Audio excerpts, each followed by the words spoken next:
day, viewers. This is Fine TV Gambia, your only viewpoint. And this is the Poetry Cabinet that comes your way every week. And I am your host for today, our Kamara. With me here, it's my co host, Fadjan. Greetings, wonderful viewers. Thank you for joining us on the Poetry Cabinet here on Fine TV, your only viewpoint. I am Fatuja, your co-host. Thank you for joining us and enjoy the rest of the program. Thank you, Fadjan, for that beautiful introduction. With us today is a young, talented Gambian writer by the name Babucarr EA Busso. But viewers, I will let him introduce himself for the benefits of those listening. Yeah, thank you very much indeed for hosting me today. My name is Babucarr EA Busso, famously and literally called the Icon of Truth. It is a pleasure to be here, and I thank Define TV from the management to the staff for welcoming me here today. And it is a pleasure to be given this opportunity to be invited here. Thank you very much, Mr. Busso, for coming. Well, viewers, stay tuned as we delve into this program proper. Can you please introduce your educational background to the people listening? Yes, thank you very much indeed. I am a graduate teacher currently posted at Talinding Senior Secondary School. But before being attaining that particular title, I was an HTC teacher or HTC holder from 2013 to 2016. Before HTC, I also did primary teacher certificate course back in 2007 to 10. Uh, that is what I am doing, and right now I am also a candidate for the master's program, MA in English language. Thank you very much for coming once again, Mr. Busso. As we all know, today we are here to talk about a book that is about to be launched. That is The Loud Whispers of Silence. But before going into the book proper, I'll let us like the viewers to know why you choose that title, The Loud Yes. Whispers of Silence. Yeah, thank you very much. The configuration or confluence of figures there in the title is an oxymoron, if you like. If you go to literary analysis, it can be an oxymoron, in which case, you contrast two things of, opposite values. That is the world for you. It is trying to compare two worlds, a spiritual world and a physical world, and what the world enhances to those people who are dwellers in the world without their ultimate control, that is human beings. Thank you so much. My question is, what is entailed in the book, The Loud Whispers of Silence? Yeah, the book Loud Whispers of Silence constitute 52 evocative poems, and these poems are dynamic poems, specifically compiled by the writer to impact in the society. The poems are ranging from poems of advocacy, poems of resilience, poems of personality, and poems of characterization. So these are all poems that are constituted there, but then it is an advocacy to seek for redress in societal ills. That is what the author wants to advocate. That is so amazing, Mr. Busso. Well, we would like to know, have you written other books before The Loud Whispers of Silence? Yeah, actually, I am a literary known writer and critic in this particular world. I have published more than 7 times in co-authorship, especially in India. My books are found there. I published in Life Without You, which was published last year in 2024. I also published in Death Ducks or Death Awakes. Also, Health, Lucifer's Castle. I published in that particular anthology. I published in Just Like You in India, more than 7 anthologies actually. Under my co-authorship, I have the right to their SBN or SIBN.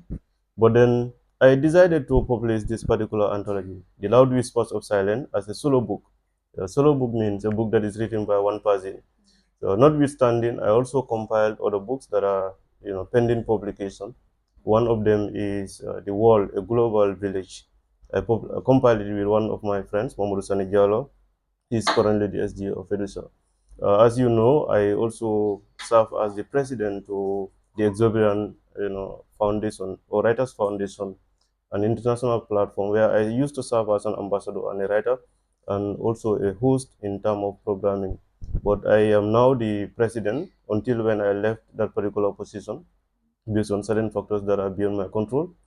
Yeah, but then It is an international, association of writers, young writers in Africa and in the world at large. Because we have, members from India, we have members from East Africa and North Africa and even West Africa and even South Africa. So these are all people that I interact with, but I have, published with them as well. My books are also published in other part of the world, but not, as a solo book like The Loud Whispers of Silence. Yeah. Wow, that's so amazing. So I would like to ask, what makes your work special and outstanding out of all? Like we have a lot of writers, so what makes yours outstanding?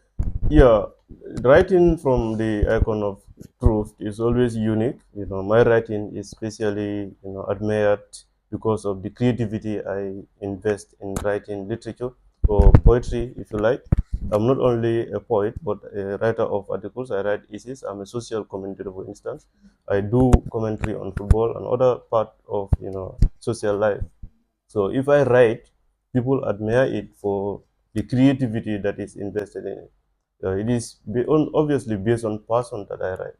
So when I write, because of the level of beauty that I craft in the writing, then people admire that, and that is why one time I was tagged as the most prolific writer in Edusha, in the first Edusha Maiden, week. It was Edusha Week, Maiden Week, Dean's Excellence or Awards of Excellence.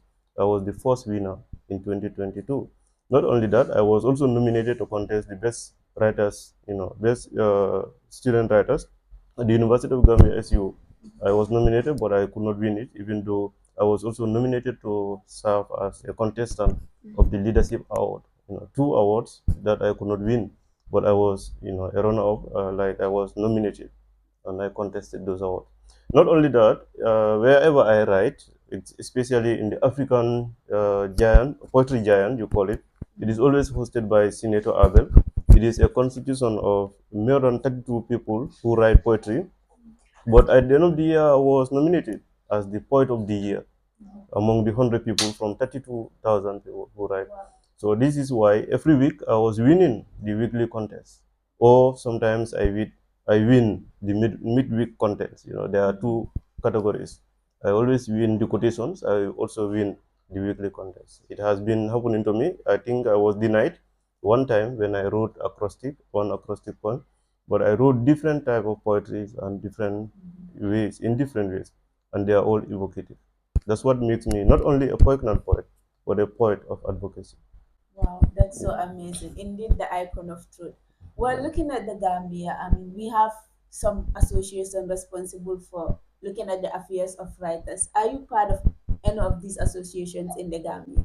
Yes, actually, I do know that we have associations that are responsible of writers coming together to steer the affairs of writers. And that is why I am a member of the Young Writers Association. I am not yet a member officially of the Writers Association of the Gambia. But then for the young writers, I know that I have played a part, in fact, in reviewing the Constitution. Yeah, we I'm part of those people, 5 people who reviewed the Constitution with the President, Mr. Keba S. Juara. I'm also, one of those particular trainers that they identify as a trainer, a facilitator for writing, especially written poetry in their upcoming, writing practice or training, yeah, for the young writers in the Gambia. So that is how I am tagged, and I understand that I will join the Gambia Writers Association or Association of Writers in the Gambia. I will join them, but then I am a member of the Young Writers Association. Wow. Have you had any help from the Young Writers Association in one way or the other for this book to be No, launched? this book so far, I invited the Young Writers Association, and I believe they are part of me.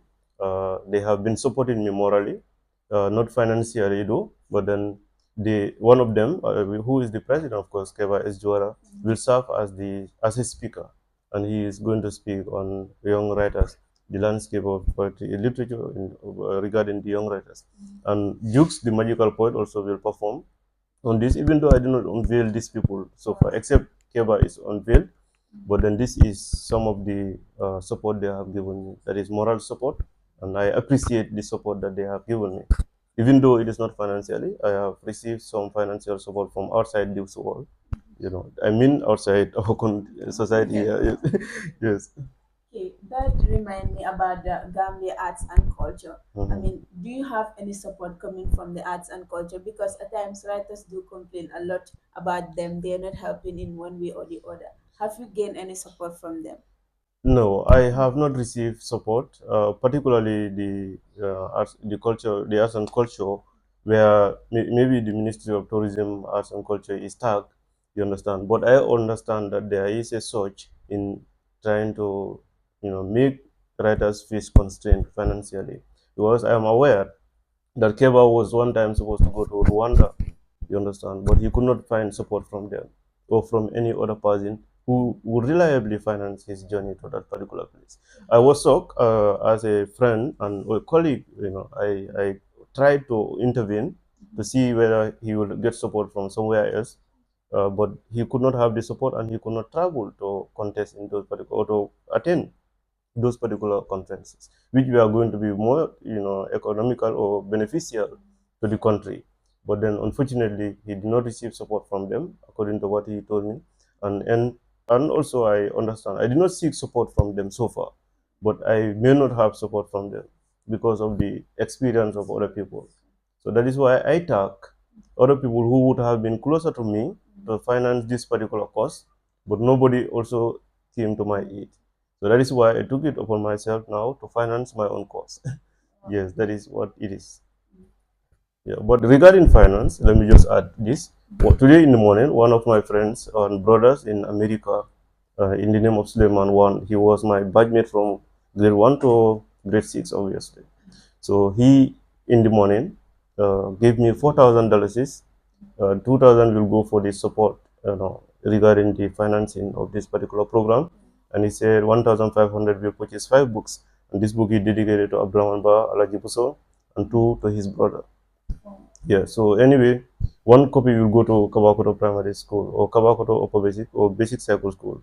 So if you understand that. This Yeah. a school where he went for. I seized this opportunity to thank him for supporting me in this magnitude.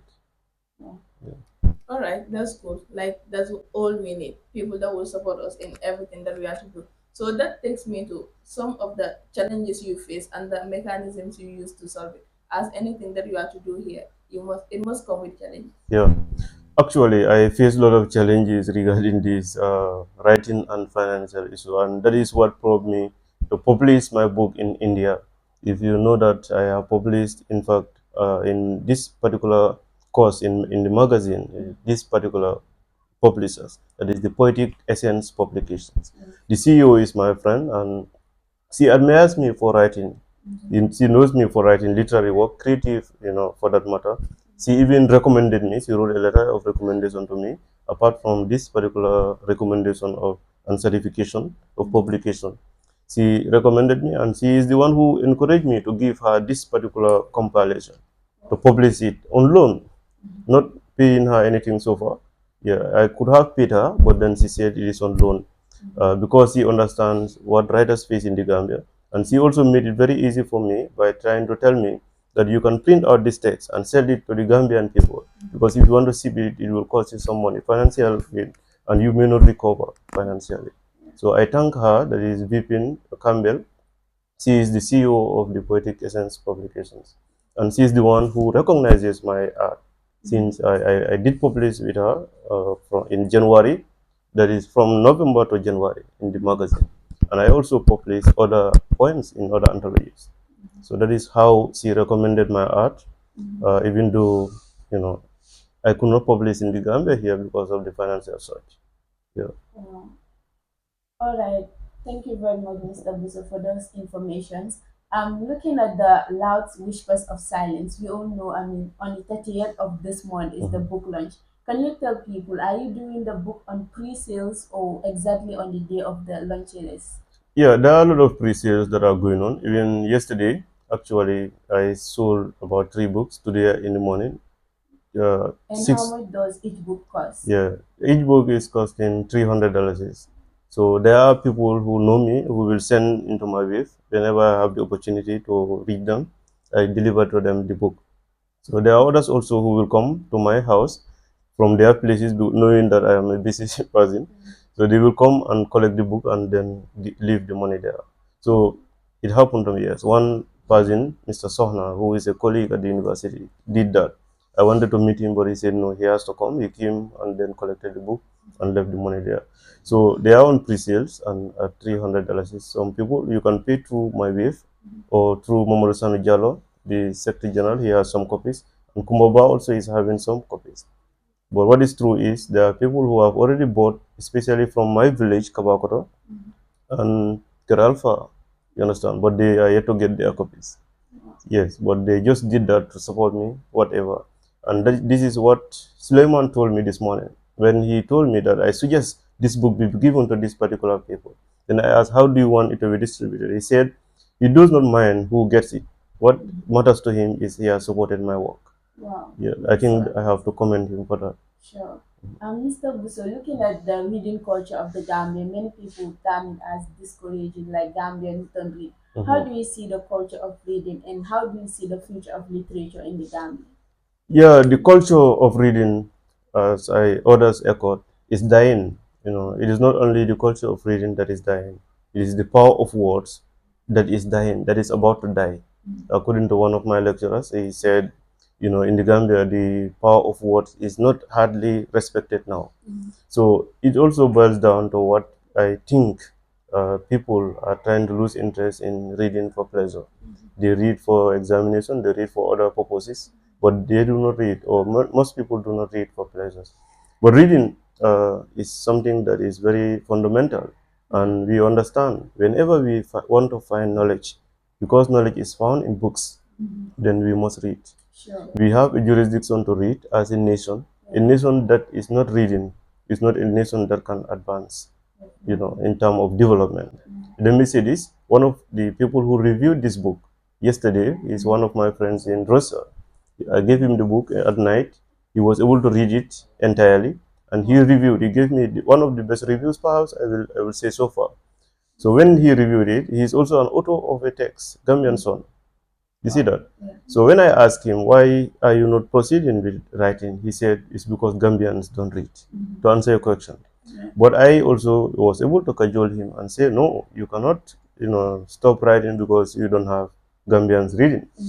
So now what are we going to do is to encourage Gambians, especially young people, to embrace reading. If we do, then it will definitely help us to move forward towards the right direction.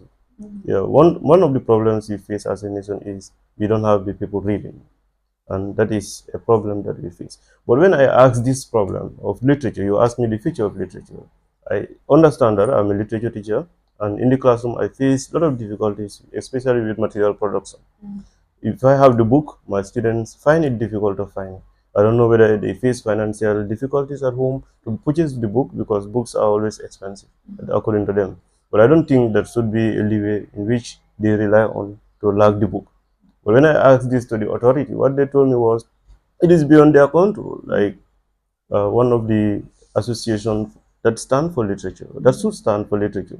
I asked them this question, whether they are aware of the constraints that we face as teachers, literature teachers for that matter, in the classroom. And if they are aware, what are they going to do in order to solve this problem? Yeah, the lady took the microphone and said it was beyond her, rather, beyond her control. So if it is beyond her control, whose control is it? That is the question we should ask. So this is a problem that we should solve as a nation, to ensure that literature is, is tamed, and then it is going to be easy for the learners. If they lack the materials, they cannot get the right results. Definitely. That takes me to the next question. That is, what encouragement do you have to the people who don't like reading, and more especially to the younger ones out there? Yeah, it is to change their perspective towards learning itself. There is a technique in which you use to read. Many of the people who don't read books think that reading or literature itself is very difficult. That is not a philosophy that I believe in my classroom, and that is why most of my students triumph in literature. This year I was able to get some very good results, just like last year. And these people, I gave them the foundation for literature. In my class, my students passed the examination in just 10 minutes in literature. I don't know whether you understand the metrics. Yeah, in 10 minutes, they should be able to develop the characterization and the theme. And if you are able to do this with any other question or all the questions in a question paper, then you cannot fail literature. Sure. So this is what people don't understand. That literature is the easiest subject to teach and is the easiest subject to get a credit. I can always pursue this, and I definitely put this philosophy in the mind of these learners that it is not a difficult subject because you have to read for pleasures. If you read for pleasures, then you cannot hate doing it. Sure. So whenever you want to travel and you don't have fare, open a book. You will move to places. Yeah. Yeah. All right, that is to say, there are a lot of knowledges entailed in books. So read as much as you can to get a lot of knowledge that you want.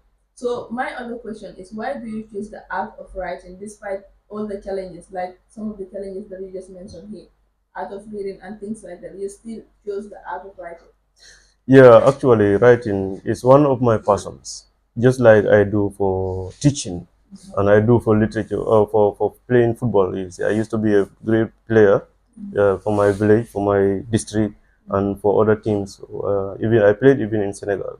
Before I stopped playing football, in an active, I was not as writing, but whenever I go to the game, the match, I used to come back and then reflect on the game.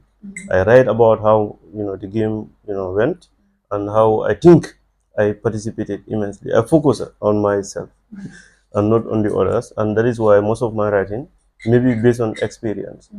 That is why I always put V. If you look at the loud source of silence, you have V about 36 times, pointing at a particular, a particular point in terms of the content. Sure. So about 36 times I use the. For instance, I can say the victim, for instance, if you pick that out. The victim there is not me because I think I changed my notion about victim when I read from El Mashal. She says the victim is not the one who dies, but it is the one who survives. The one who survives is called the survivor, it's not the victim. So I may have been a survivor, if you look at the poem and analyze it in my context. But in the other context, the context of that particular victim, you will understand that there are a lot of injustice in society. And as a writer, I have a particular responsibility not to be silent over those particular injustices. And I seek for redress. That's my advocacy for seeking redress in society. That is why I call the book or the poems there as pills that are going to serve as what healing the wounds of those people who are victims or who may be survivors. Wow, that's so amazing. And thank you once again, Mr. Busso. And talking about the launching of the Loud Whispers of Silence, it is happening at Brikama. So, can you tell us what are the things that people coming there? What are we expecting in the day of the launching? Yeah, actually, during the day of this particular launching, that is the Saturday, the 30th of August 2025, there is a reason for choosing 30th because there are two dates were chosen, that's selected. But in September, something beyond our control will happen. That is why we choose, the 30th. On this day, at 3 p.m. upwards, we will expect to have great speakers, one of the greatest speakers in this country. People like Raki Jallo is there, Mustafa Paragon Sonko. You also have obviously Keba S. Juara, you have Alpha M. Kelo. These are speakers. Agnes, Gomez. They are renowned speakers. Some of them specialize in public speaking. So we also have, a drama team that will perform. We have the creative minds there. They will also perform, and we have other poets, young poets that will perform. Some of them I may not even disclose their names because they are not yet unveiled. But we expect to have literature being celebrated because literature has to lean on our culture, tradition, and history and be having this as a strong background. In the book, when you want to decode anything, it resonates the society, and the society cannot lose its culture just like that because somebody is responsible. No, we have to get that particular notion of decolonizing the mind, as Ngugi Wachongo says. So you will see these lines of verses trying to poke out very clearly how we are supposed to embrace our culture, and on that day it will be known. People like Samsudin Sar will be there. Who doesn't know him? Samsudin is the author of Meet Me in Conakry, one of the most powerful writers in our country. Yeah, but these are the type of people that should speak for literature, so that literature does not die. I used to say that every soul must have a soul, but the soul of every soul is literature. Yeah. If literature is absent in a soul, then that soul does not bear a soul, then that soul is dead. You see that? In order not to die as a person, you must embrace literature. That's what I'm talking about. So can you please remind the viewers out there the day of the book launch, the location, and also the the Yeah, amount of the or the price of the book? yeah, exactly. The location of this particular venue, that is Birkama Area Council, is the main hall. I have to seize this opportunity to thank Birkama Area Council through Kadijame and Masanyang and the other members of the organizing committee to give us or for giving us this particular venue free from charges. You understand? It is free from charges, and in their own proclamation, it is to empower youth. I think that is the biggest partnership that we have ever encountered, because it could have cost us a lot of money to rent for the hall, but they gave us free of charge and or free from charges, if you like. But the location is inside the Birkama Area Council. So many people are asking how much is the entrance fee, and the entrance fee is free because we got it for free. We cannot charge anybody for entering, Yeah. so it is free of charge or free from charges. And also, the book is costing $300. Anybody who wants to purchase it, like I said, can contact myself, me, or contact Mamadou Sanu Jallo or Kumboba. Will These the are book be on sale on that day itself? yeah, yeah. The book will be dispatched. It will be on expedition on the day, because I already have about 100 or more than 100 books, on stall. They are not yet finished, and I'm not sure that they will be finished before the day. Even if that is the case, we will commission 50 more books to be able to get it dispatched. The reason is this book uh, it should be a red book, widely read, and that is why I was happy when Keva S. Juara got the picture for me and said, I went to a restaurant and found your book being read here. So I was very much proud and pleased, but I could not understand who took you to the restaurant. It should be read anywhere, because once you read this book, it is a book that can change your life. It has, even myself, sometimes I read this book and think, otherwise, you understand, because it gives me determination whenever I read the book. So that is how my poetry is. If you look at loyalty for royalty, for instance, is one of the poems I wrote in 2018. I was sitting on my bed and realized and reflected on what I have as a teacher, as a role. You understand? My role is to mold people in the classroom. But I faced some challenges there at one point, because I deal with sometimes people who, showed some form of truancy. So then this is what I contrast: royalty for loyalty, or royalty for loyalty, if you like. It should be, the title is, of course, loyalty for royalty. But if you contrast them, you will see that they have the same maxim, because it is what you get in reward after serving. If you serve, if you change other people's life, that is why, in fact, not only students call me my role model, even some teachers will send me messages and say, you are my role model. Why? Because I have a quality, a personality that I guided. Not only my academic excellence, but my perfect human quality, having empathy and sympathy, which teachers have or should have in the classroom. That is what I contrasted in that particular point. If you read it, you will have to call me or you text me. This is why one Nigerian one time texted me, or called me, in fact, from Nigeria on Messenger. I was very busy. I wanted to slam the call, but when I received, the person said, "Did you write the call from heaven?" The call does not come from heaven, but the way I wrote it is the call from heaven, that the ancestors are not happy with the current people generation, especially their attitude. Especially the attitude of the people who copy other people. This particular person did contact me and talked about how that poem, that is the call from heaven, inspired him. And it happens to other people who read my poem widely. So the poem is the call from heaven.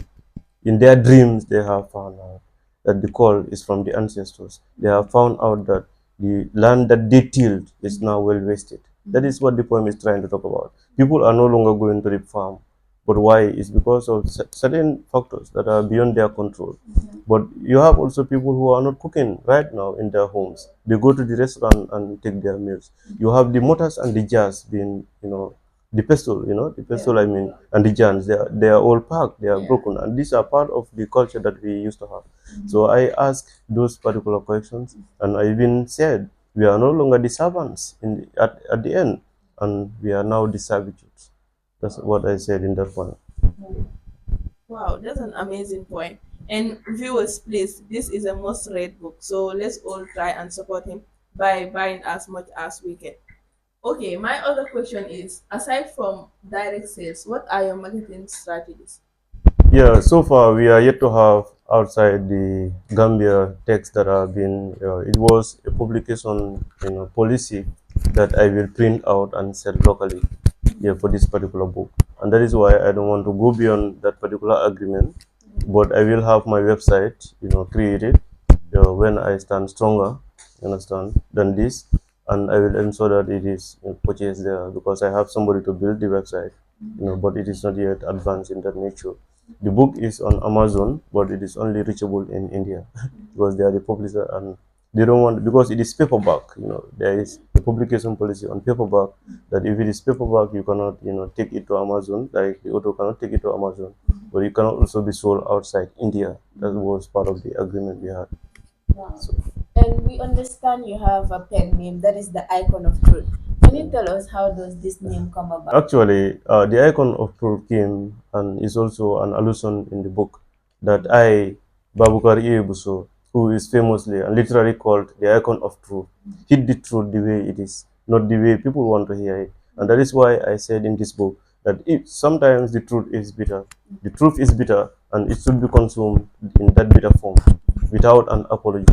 I chose this particular title and I did not take an apology anytime I say the truth, especially when I face a senior authority. I think I have this particular challenge one time when I sat and people thought I was young and I should not speak. They said, you should respect the authority. I said, yes, I do respect the authority, but I want to say this, that the root cause of the murder is not the murderer, but the blacksmith who made the machete. So that is part of saying the truth. And if you say it the way you are supposed to say it, where you are supposed to say it, you cannot apologize for saying it. That is me.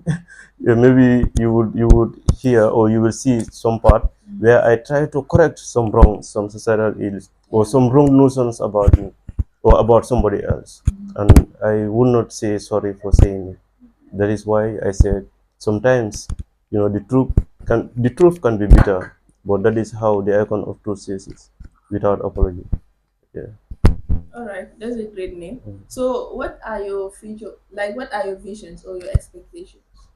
Yeah, actually, this book, The Loud Whispers of Silence, was not supposed to be the first book I published. You understand? If you understand, I was supposed to publish earlier than this, yeah, because I did publish earlier works than this. If you follow me on Facebook, on other social media handles, you'll understand that my books were supposed to be published earlier. But that is why I have the compiled book already done, a manuscript, Peeling the Pearls of Wisdom. In this book, you have about 70 something poems, yeah, about I think 76 poems have been compiled there, you understand, and they are supposed to be published. That is Peeling the Pearls of Wisdom, you understand. So this is a book that I wrote. It is an anthology as well. It was supposed to be the debut book, but you have the Hakalang, which is a memoir that I wrote. It's not published as well. So all this, even the poems that I wrote for 1 year, every week, that is a huge volume. That is in poetry, African poetry giant. I'm yet to publish them. So these are all projects that I had. These are books that are going to come and other stories that I am going to write, including the agony of impossible love. I wrote one poem called The Agony of Impossible Love, and I want to have a title of that particular text, The Agony of Impossible Love. When I started going to the university, I said that I wanted to write this in the next 2 months. The lecturer said, you cannot, because you will have a lot of things to do. Yeah. But I think this is a text that I reserve for myself, and I know why. But one time you may see, the agony of impossible love. That is another text, and many other texts that are not written that I feel they should be written. They are on the pipeline. That's indeed amazing. Viewers, just to remind you, this is Fine TV, your only viewpoint, and this is the Poetry Cabinet. Well, Mr. Busso, what advice do you have for the young writers out there who might be discouraged because of the culture of reading in the Gambia and other issues Yeah. happening in the literature of the Gambia?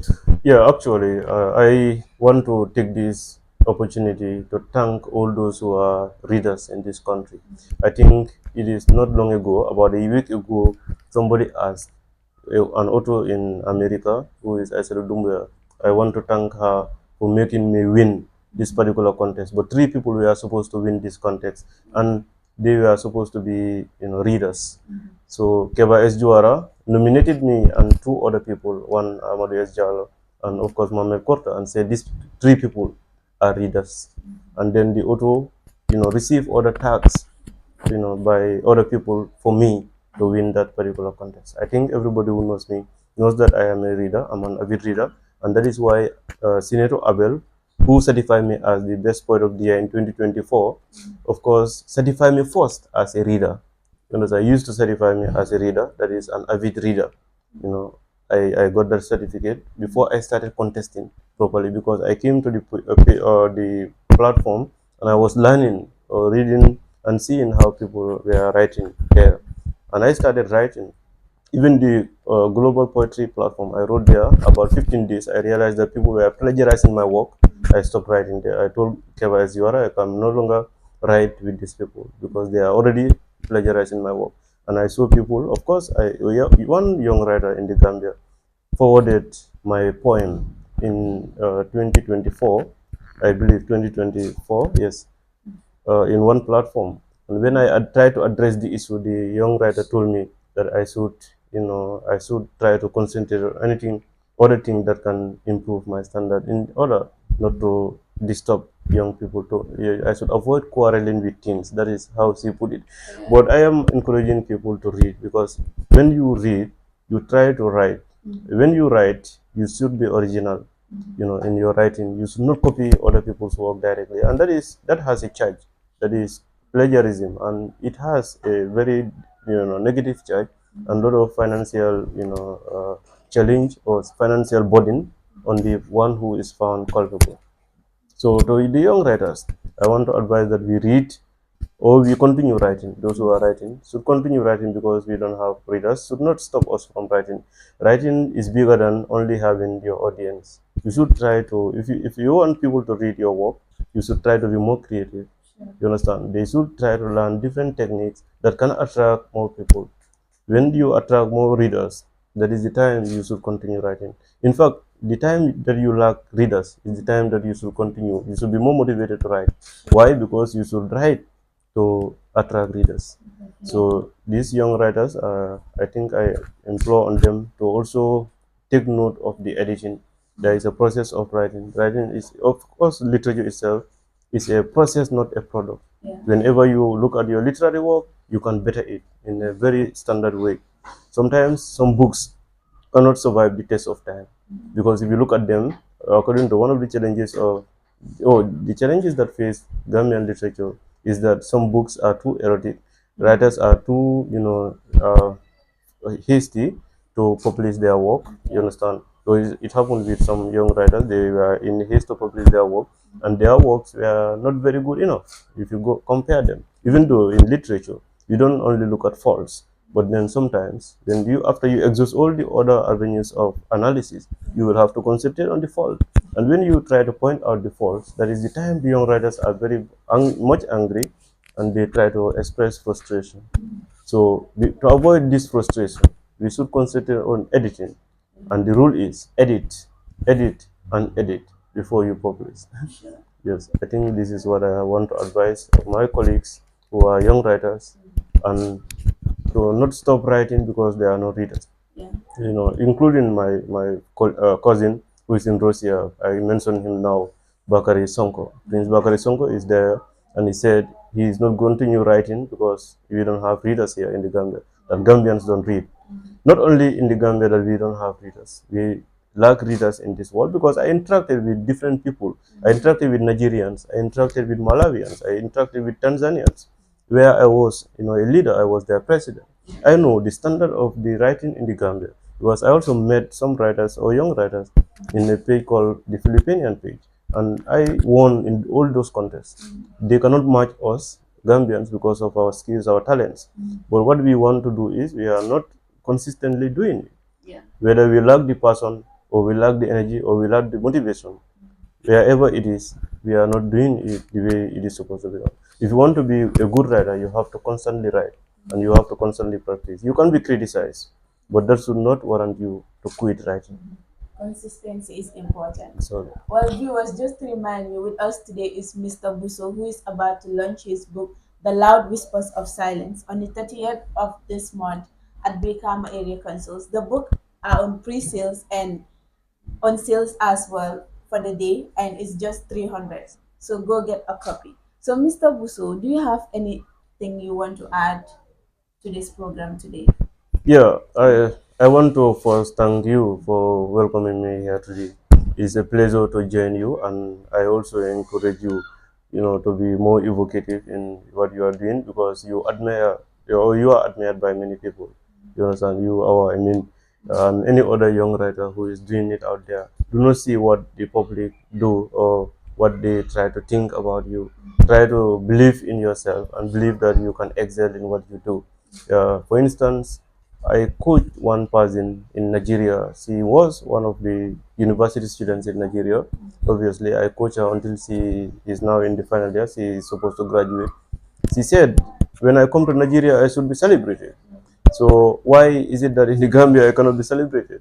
So what is the quality that I possess that in Nigeria I should be celebrated as a literary artist? But why is the Gambia not celebrating their literary artists? That's the question I always ask myself. So this is what my organizing committee members said, especially the chairperson, Masanyang. I want to say that with Masanyang and the others who are there, I thank them very well because even with the venue, I did not go there. Yeah, I did not go there to see the venue or to look for the venue. They went there and got it free of charge for me. So I thank them for the effort that they are doing. I thank Bamulu Sanujalo and even Alaji Kamara Inesta and others with all the efforts that they are doing. They are doing it for themselves, I understand, but I am definitely deeply, appreciative of whatever they have done for me. So I want to say that there are people who are from my village, especially Salifba, who purchased two books before I came here, and I definitely recognize their effort in supporting me. My brothers, my family members have supported me emotionally, and they have supported me financially. Yeah, it is a bond that is not breakable, and then I definitely appreciate whatever they have done. Even Suleiman once said I should not expose this on Facebook. I did that for a reason because my boss, Uncle Taff, said if you have a trumpet, yeah, blow it. Yeah. If others are jealous because you are blowing your own trumpet, let them go and find theirs. So I will blow it so loudly and then say I am thankful to everybody who has assisted or supported me. Well, viewers, thank you very much for watching. And today I was your host for the Poetry Cabinet, our camera with my co host Fadjai. And our guest is Mr. Busso. See you next week. Thank you.